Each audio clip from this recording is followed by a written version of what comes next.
রাত বাজে এখন 9টা, চলে এসেছি এখন রান্না করতে। তো আজকে হবে গিলেমেটে কষা আর করবো ভাত। আজকে মাংস না, আমরা কিন্তু একটু গিলেমেটে কষাটাও মাঝে মধ্যে খাই। আর রুটি করবো না, আজকে হবে ভাত। তো এখন সব ধুয়ে ধায়ে নিচ্ছি, নিয়ে জোগাড় করে তারপর রান্নাটা বসাবো।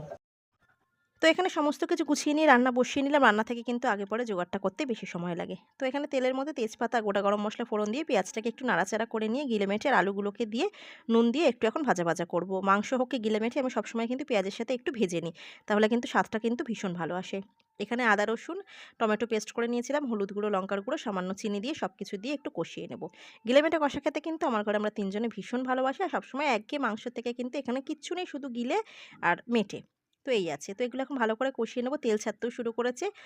দিয়ে দেবো এখন জল দিয়ে একটু ঢাকা দিয়ে দেবো। সামান্য ঝোল, ঝোল নামাবো, কারণ যেহেতু আর কিছু নেই, রাত্রিবেলা এটা দিয়ে আমাদের খেতে হবে, তো একটু ঝোল রাখলাম। তো এখানে আমি টেস্ট করার জন্য একটুখানি নিয়েছি আর ছেলেকে এখন ভাতটা বেড়ে দিলাম। আমি আর হাসব্যান্ড একটু পরে খাবো।